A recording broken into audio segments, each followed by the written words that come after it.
Okay, so I'd like to show the movies I got from the latest Criterion flash sale, which I know was last month, but before I did the video, I wanted to make sure I watched all the movies. All right, so I bought 5 movies. I used all four $10 off coupons that I had. I just hadn't used them yet, but you can stack the coupons as long as they're not for the same promotion. That's not a problem. So that was a really good deal. All right, so 4 of these are 4K, and one of them is just a regular Blu-ray. 2 of them I had already seen before, 3 of them I hadn't, so I think I'll start with the 2 that I had already seen, and then I'll go with the 3 that I hadn't. So the first one is Dazed and Confused. Now, I would say that the biggest upgrade on this one is the audio. The video's good. The video's good, but the film has never really degraded much, and it's always been preserved well. It's not even 30 years old yet, so I can understand that. So really, the biggest difference with the picture is brightness. It has to do with the brightness, and of course the size of the image. The image is, of course, 4K resolution, so it's gonna be a lot larger on your TV. But the thing with 4K, right, is that they try to make everything a very they try to make everything look very natural, right? And so they tone things down a fair bit. So if you look at the regular Blu-ray, it's brighter.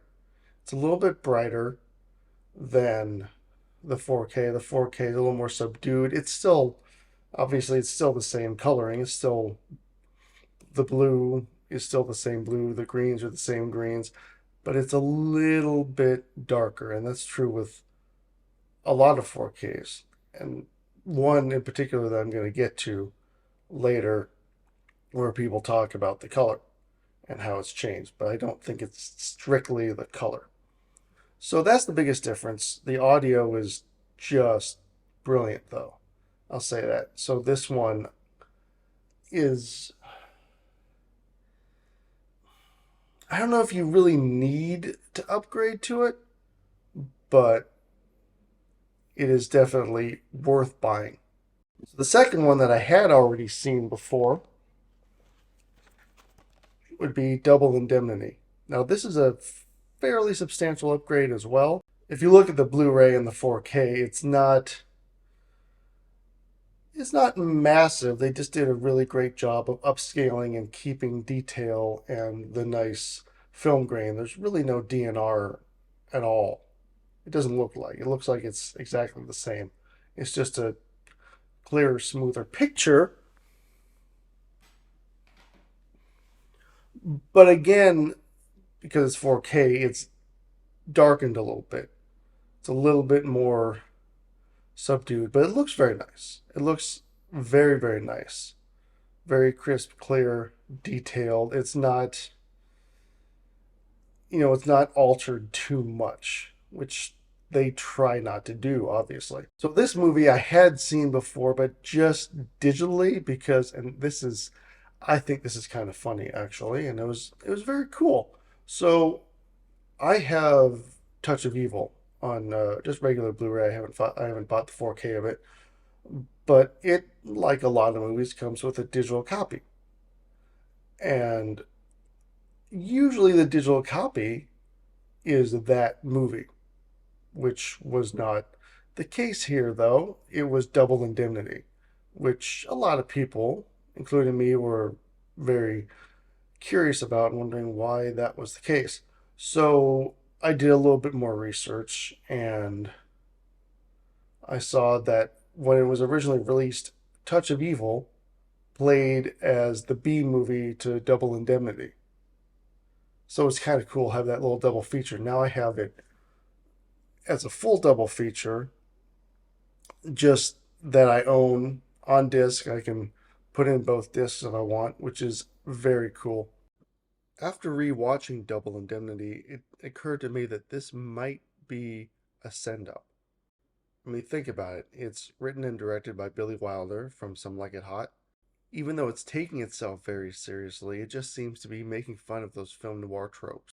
They had a bowl of those little red goldfish on the table behind the big Davenport. Double Indemnity is not an all time favorite of mine, but it is a very fun watch. Okay, so now the three that I hadn't seen before. This one I was very excited to see because it's Bong Joon-ho. Paul Dano is in it, and I was pleasantly surprised to see that Jake Gyllenhaal was in it. And in typical Jake Gyllenhaal fashion, he plays the character very interestingly. It's very funny, and Bong Joon-ho gets some really great, interesting performances out of Tilda Swinton. I think that Snowpiercer is still better, but I really like her in this, and that's Okja, which is a wonderful, wonderful looking movie. I really like the large pig. The large pig is very, very nice. Okja herself. And it's a very good movie, I think, and a very good story about real farming versus animal cruelty, which leads to overly commercializing food production. I own two Bong Joon-ho movies, both in the Criterion Collection. I don't own Parasite. I'm still not sure on that one. I did like it. I do enjoy it, but I own this one, and then I own Memories of Murder, which is his first one. It's a wonderful movie as well. But I would definitely recommend getting Okja, and I'm really glad that I got it during the 50% off sale. Not that that's the only time that you should get these. I don't think it's the only time, but it is a very, very good time to really stack up if you want to get like five, six, seven, maybe even more movies. So the next one I got is the regular Blu-ray disc. And it's one that I've heard about a lot. Quentin Tarantino was inspired by it with the case where you don't see the insides of it. It's based on a pulp novel. It's changed fairly significantly from the book, and the author really didn't like that very much, which is not a surprise, and I can understand that. But I think it's a good, enjoyable, interesting movie. I think I'd probably watch it again. And that's Kiss Me Deadly. They even give you a bit of a clue as to what it's about and what's in the case with their little tagline of Mickey Spillane's latest H-bomb. Whereas in Pulp Fiction, they don't tell you what's in the case, and it's, even though it's not specified, it's more in line with the original novel, which is about drugs. What's in this is plutonium, I think, probably, or what's in this case is nuclear. So instead of drugs, they decided to go with something that was very much on people's minds at the time, which was nuclear war. And so that's why there's that in the case, as opposed to just drugs. And watching the special features on this, I'm quite interested now in seeing some of the other portrayals, especially because um, Mike Hammer, that's the character's name, was played by Stanley Keach, and he's been played by Darren McGavin, two of my favorites. I like the actor in this a whole lot. I thought he played the character very well. I'd be very interested to see those other guys, though, because I am a big fan. I would recommend picking this one up for sure. I think it's one of the better and far more interesting film noirs out there. Okay, so the last one, and this comes down to the color and people talking about how they changed the color, and the company will admit, yeah, we may have missed on the color. I'm not 100% sure that's completely true. Anyway, it's Le Cirque Rouge, which is actually only available on 4K. So if you would rather not have this kind of controversial release, then stick with one of the older ones if you would like. But with the color situation,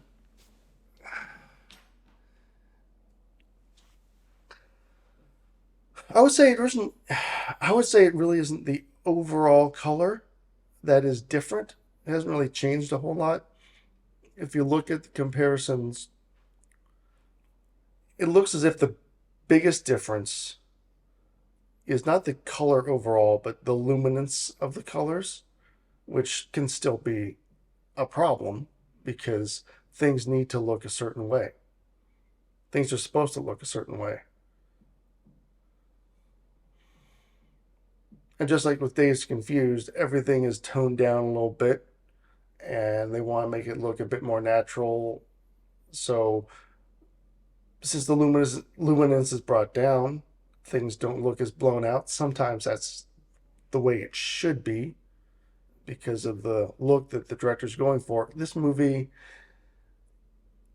pretty darn old, fairly anyway, relatively speaking. Uh, 1970 is really not that old. So even though they may have missed the mark a little bit on the colors, and it's probably not in anyone's best interest to just try to make everything look a little more toned down and real, because that might not be the vision. I don't think that this is like a huge problem. I was actually expecting that it was supposed to look a little more like Army of Shadows, mainly because of the cover here. But of course, the covers usually that's just the artist the artist rendition. This might be the original poster, but sometimes they also take a little bit of liberties, even if it is the original poster. Either way, though, it's a very good, slow burn, but very good, well paced film. It's a one last heist situation. It's very tense. It's very mesmerizing to just watch, just look at. I'm gonna have to buy more of Melville's films because this and Army of Shadows I really liked. I like that style as well. Okay, so those are my pickups for this time. Not sure how many I'll get next time, but since the charter members for the Criterion channel all got a $20 off coupon this time, and then of course we're going to get another $10 off coupon about a week before the next flash sale, and then I get $30 off, which is good. I don't know what I'll get exactly. I've been looking at recommendations, and I'll probably get a little bit more Melville. I'm not 100% sure what all I'll get, but thank you for watching, and I'll see you next time.